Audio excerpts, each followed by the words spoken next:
guys, it's PJ. How are you today?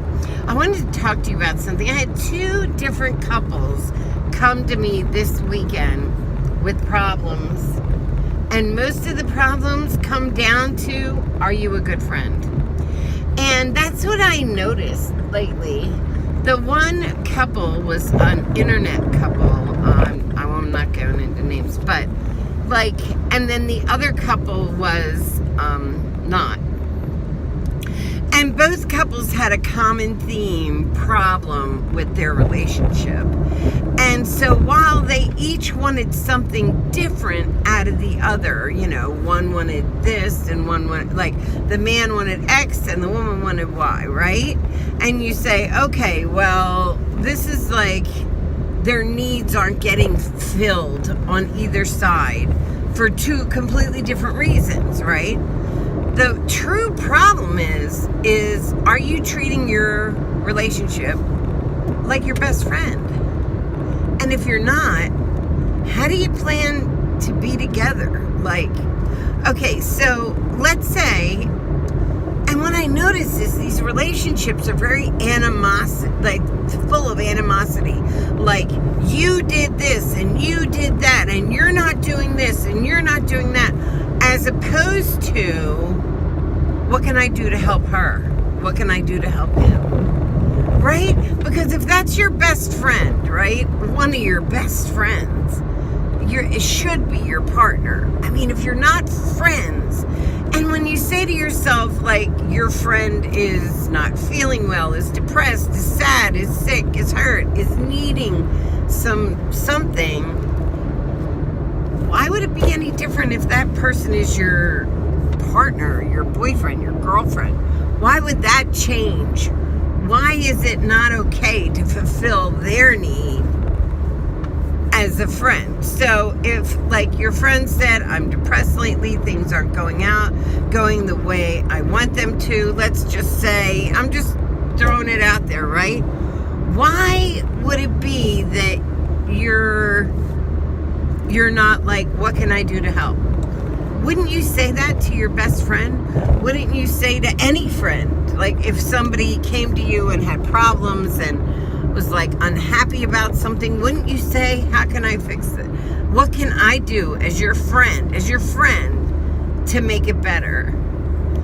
But yet these couples were completely unwilling to do that. Completely unwilling. They were so busy in the blame game and the pointing the finger game that to actually say, okay, this is the most important person in my life who's obviously unhappy.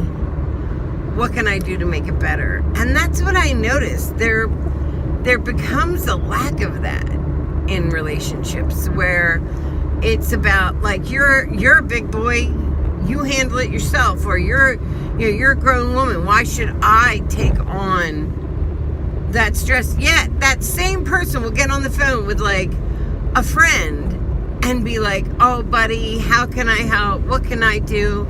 It's really crazy how the expectations of our relationships changes what we're willing to do for them. So what is it? What is it that changes in a relationship that as you get more familiar, you now know this person longer? Each day is one more day of knowing this person. Is it that we change our minds? Is it that, there's some sort of resentment or animosity? Something that didn't get done? Well, okay, but even if you have a friend and they don't reciprocate every favor you did, you still have that friend. You still are that friend. So my advice to people starting a marriage or being in a relationship or wanting to get in a relationship is, don't give up the friendship.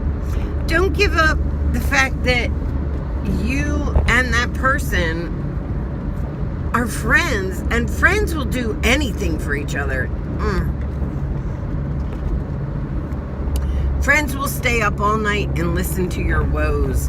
Friends will run over in the middle of the night to give you chicken soup when you're sick.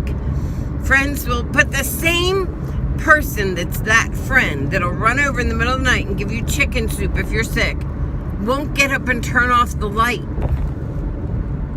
Like, won't, if the partner says, can you turn off the light? No, you do it.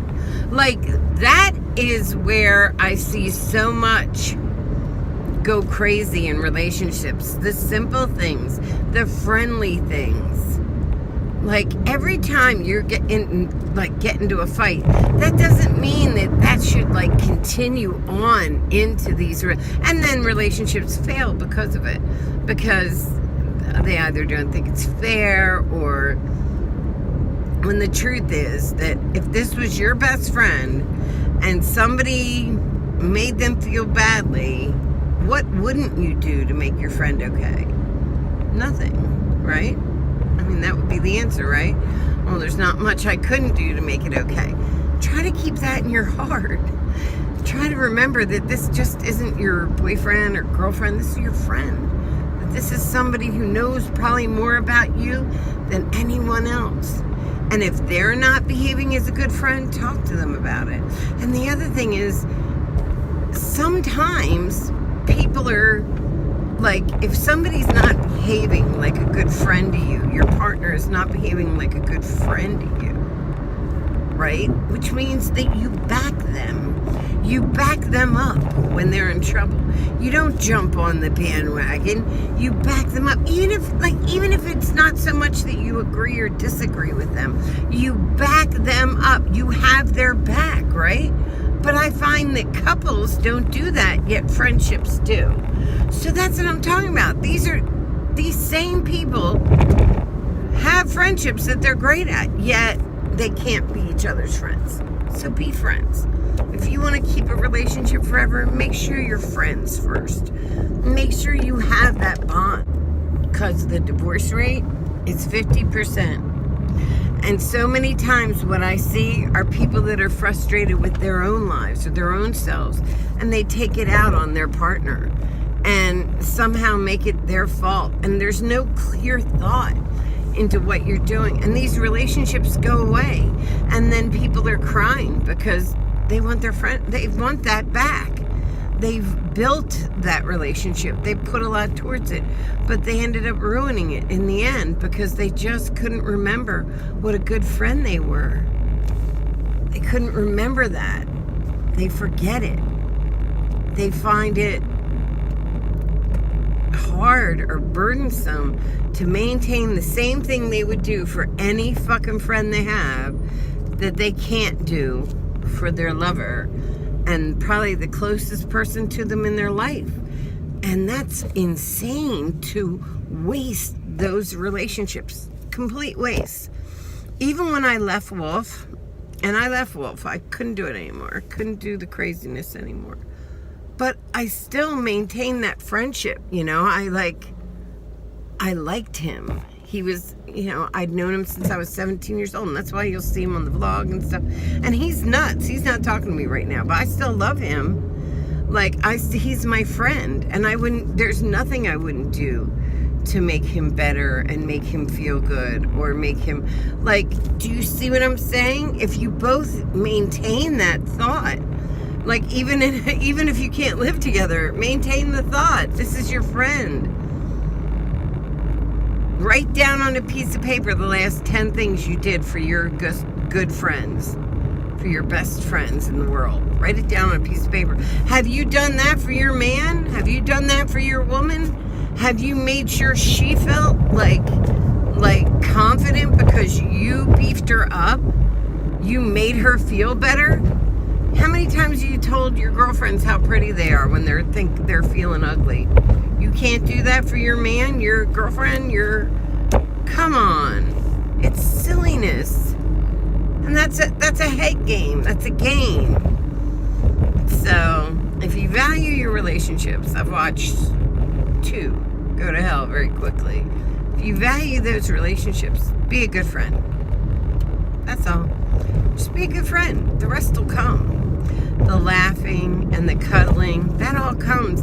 That comes with that affection and that feeling that, I'm good to you and you're good to me. Just remember all the things you've done for your friends in your life, why wouldn't the person you claim to love the most, why wouldn't it be okay to do those things for him or her?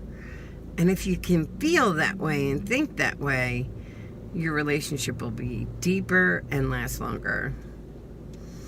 And good luck to the people I'm talking about, because they've forgotten who their friends are.